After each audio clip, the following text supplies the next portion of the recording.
मुझे कुछ मिला नहीं ना, मैं काहे के लिए दूं।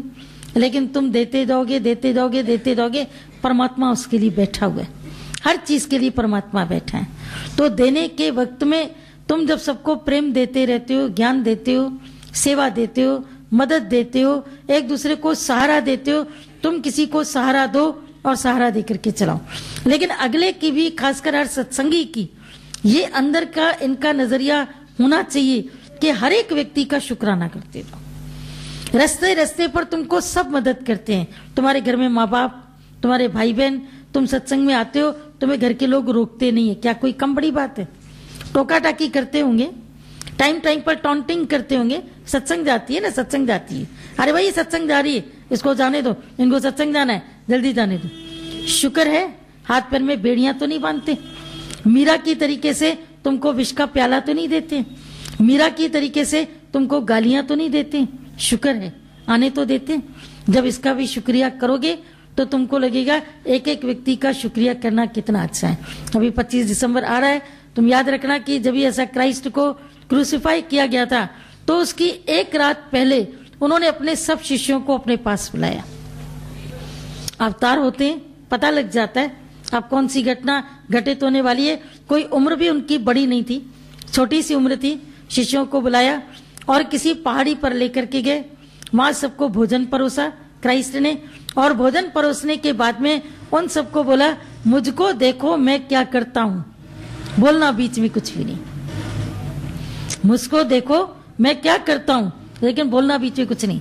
इतनी देर में भोजन कराने के बाद में उन्होंने पानी की बाल्टी उठाई, सारे शिष्यों के पांव धोए, एक अंगोछा कमर में टंगा था, उससे शिष्यों के पांव पूछते चले गए। शिष्य हैरान हैरान परेशान, गुरु पहले ही कह चुके हैं बोलना कुछ नहीं, और ये काम ऐसा है जिसमें हमको पूछना चाहिए ये आप क्या कर रहे हैं। लेकिन जैसे ही वो हाथ दिखा देते थे शांत, तो उस समय उनको शांत होना पड़ता था।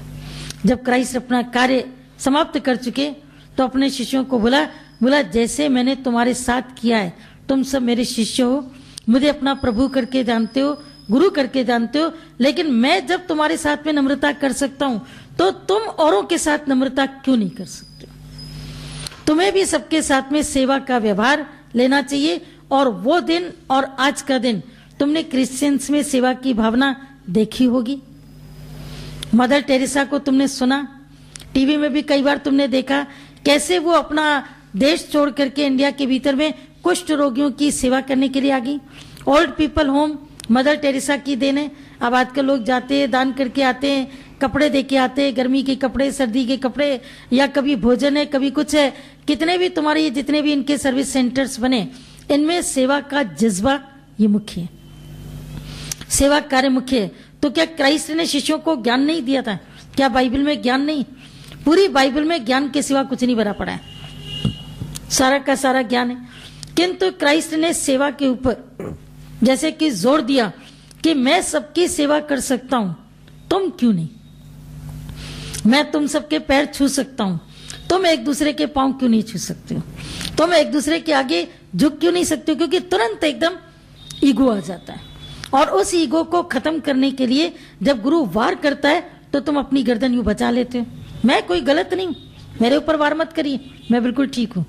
पर ईगो के ऊपर वार होने दो, एक वार होगा, दो होगा, तीन होगा, धीरे धीरे करके मन का स्वभाव हो जाएगा कि मैं हूं कहां, है ही भगवान, मैं कुछ करता कहां हूं, भगवान ही तो कराता है। लेकिन मैं पने को मिटाने में बहुत गुरु के प्रेम के आगे विनम्र होकर के झुकने की जरूरत पड़ती है, और तब ये प्रसन्नता भी अंदर आएगी, नहीं तो प्रसन्नता भी नहीं आएगी। तुम प्रसन्नता तुमको मिलेगी जिस दिन थोड़ा सा हंसी मजाक होगा, जिस दिन थोड़ी पिकनिक हो जाएगी, जिस दिन थोड़ा ढोल मदिरा बज जाएगा, जिस दिन थोड़ी फोटोग्राफी हो जाएगी, उस दिन बाहर की मौज आएगी, अंदर की प्रसन्नता नहीं आएगी। क्योंकि प्रसन्नता से भी आगे भगवान ने एक शब्द बोला, प्रसन्न चित्ता। प्रसन्नता तो फिर भी बाहर की चीज है, लेकिन प्रसन्न चित्ता का मतलब है चित्त का स्वभाव बन जाए, खुश रहने का, हमेशा खुशी को बांटने का। और जो व्यक्ति खुश रहता है वो तुमको अच्छा लगता है, या जो व्यक्ति हमेशा उलझा पुलझा रहता है तुम्हें वो अच्छा लगता है? घर में तुम जाते हो, तुम्हें अच्छा लगता है तुम्हारी पत्नी मुस्कुरा करके स्वागत करे। तुम किसी दुकान पर जाते हो, तुम्हें अच्छा लगता है सेल्समैन मुस्कुरा करके तुमको रिसीव करे। मुस्कुराहट तुम्हारे लिए बाजार में साख बनाती है। मुस्कुराहट मित्रों में मित्रता पैदा करती है। मुस्कुराहट से जिंदगी की कड़वाहट कम हो जाती है। लेकिन मनुष्य फिर भी मुस्कुराता क्यों नहीं? अंदर की तो प्रसन्नता रखो। भले बाहर पे तुम्हारे चेहरे पर हम जरूरी नहीं कहते हैं कि तुम 1.5 इंची चौड़ी अपनी रखो अपनी मुस्कुराहट को, कोई बात नहीं, लेकिन अंदर की प्रसन्नता, अंदर में शिकायत का न होना, शिकवे का न होना, क्योंकि गिले शिकवे तुमको कैंची की तरह काटते रहते हैं। रोज थोड़ा काट देते हैं और काटते हैं, फिर और काटते हैं, फिर और काटते हैं। इतना मनुष्य कट जाता है अपने परिवार से ही कि आखिर एक दिन उनके घर के लोग ही कहते हैं ठीक है ना, जो हो जाएगा हो जाने दो, अब इतनी ममता नहीं रह गई है। स्पष्ट नहीं कहता, स्पष्ट नहीं कहता, लेकिन क्या ये लैंग्वेज अपने आप में कम है? ये लैंग्वेज अपने आप में कम है? इसका मतलब है कि हर एक दूसरे से आजीज बैठा है, हर एक दूसरे से परेशान बैठा है।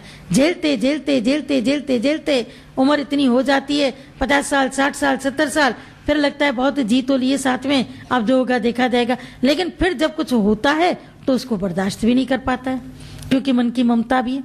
लेकिन प्रसन्न चित्ता क्या बताती है? हर स्थिति के बीच में प्रसन्न चित्त। भगवान कृष्ण को देखो, युद्ध की भूमि पर भी प्रसन्न चित्त दिखाई दे रहे हैं। और प्रसन्न चित्त का ये जो दिमाग है ये हमेशा फ्रेश रहता है। दिमाग के अंदर कभी नहीं देखोगे कोई डलनेस आ गई, उसके अंदर कोई डलनेस नहीं होती है। आप भी अपने